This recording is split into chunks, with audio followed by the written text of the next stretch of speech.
So it's a build that we're making for the new city in our JD and LA Gordo world, in our Minecraft world. And in the center of the city, I wanted like flagship build so that when you walk in, it's the center, both on the map and like visually. Daydream, I fell asleep amid the flowers for a couple of hours on a beautiful day. I used the Hanging Gardens of Babylon, Parthenon in Athens, and the Roman Colosseum. I tried to combine them all together, and what I did is, I think, is pretty interesting.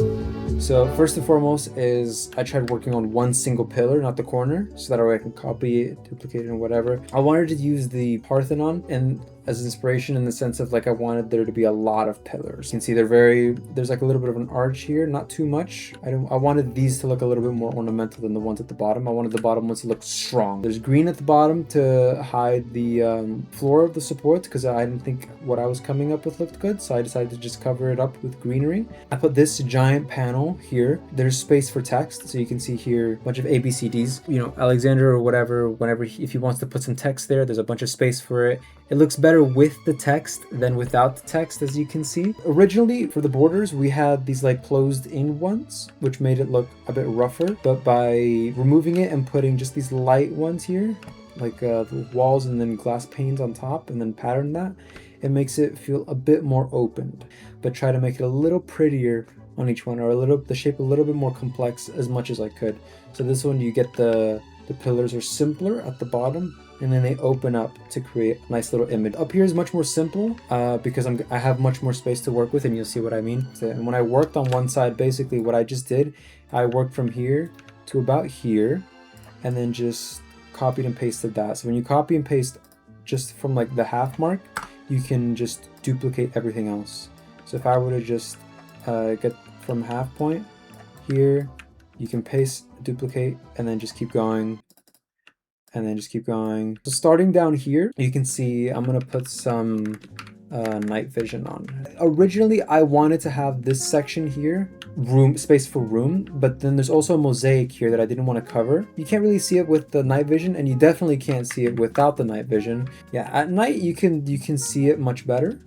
And especially with shaders, it's a little bit more subtle with shaders, but it gives you something to look at, and it's like noise. Basically, it's just enough noise that it doesn't look like there's too much going on. So I try to do that with each level. Each level has their own little chandeliers. This one I did it first just to try it. The inside of the pillars was done after, so it wasn't done completely. So what I would do is from like here on out, all the detail would be out here, and then on the inside it would just be a flat wall. So I'd have to go back inside, think of a pattern for this part, and then do the same thing as I did for the outside, just copy and paste it. I wanted to make sure the lighting, I didn't want it to show too much light. I wanted the size, I guess, to speak for itself, to make it look like, oh, like it's hard to light it all because there's so much space. This is going to be super expensive to build in survival, but I wanted still have there be some like texture on the floor, because if we only do pure one quartz block, it'll look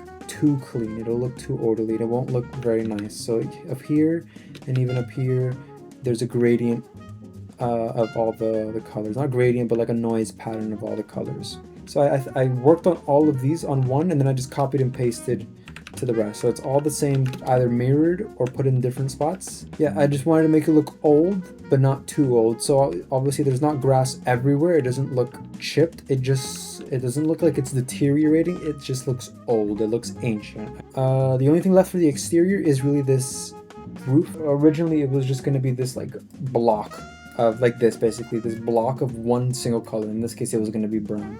Because I know this is not going to be lit up, I wanted to make sure this has some texture, this has something, so that it doesn't look flat. So the building is comprised of two buildings. There's the main hall of Alexander. You've seen the big bulk of the structure from the outside, and then on the inside there's the arena of Ares that I built. This is the entrance room for the arena. You go in, turn right, and then you walk into the hot entrance. The second you walk into the arena, you won't be able to teleport in or out from the hall or whatever. I wanted to make it so that if you can fly around and if you can teleport through all of it, and if you can see everything all at once, it sells the scale less. Everything looks bigger than it actually is. So instead of putting you in the center where you see everything for this hallway, I make you enter and exit through the end so that whenever you come in, you see all of it at once. And it feels a lot grander than if you had just walked in from like right here. You walk in here, it drops you off into the waiting room. Each side has a color, so the other side has the colors of blue. This one's colored red, just simple. And eventually we'll decorate it. This is just the standard look, but once we build it, it's gonna have weapons put up everywhere. Maybe villagers will be walking around. We'll have weaponsmiths, armor stands all over the place just to kind of have it look. And then in here is where the spectators would wait. So you can see stand by for battle. You walk in here and you're greeted with the arena. This, it's like showing, it looks crazy because it has shaders on, but if we turn off the shaders, it's a lot less. You see it more basic. So I'll break it into pieces.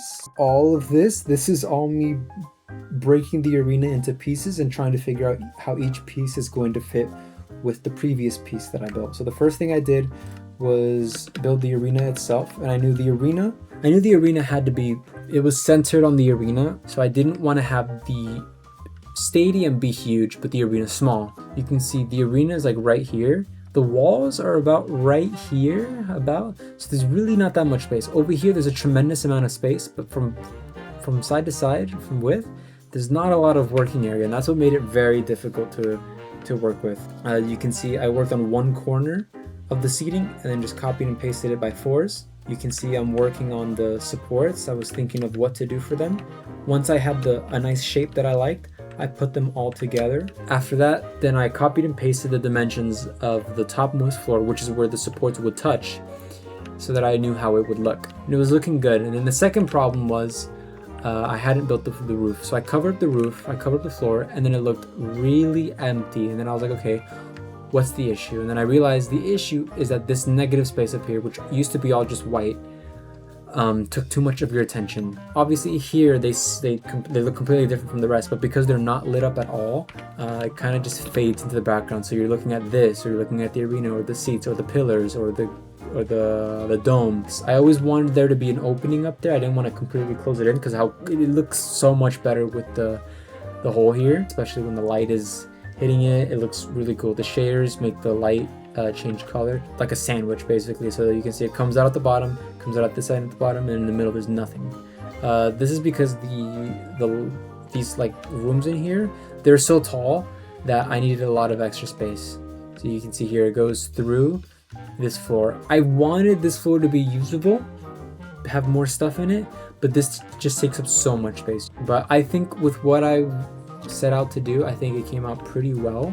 The hall came out as good as I guess I feel like it could come out with my current skill set. A lot of new tricks I learned, like the gradients, using Axiom. Axiom was a lifesaver. I couldn't have built this without Axiom. Copy and pasting it, learning a lot of stuff, and just experimenting with a bunch of different ideas. I think it looks great. I can't wait to see how it's gonna look in the survival world when it's fully built with everything around it.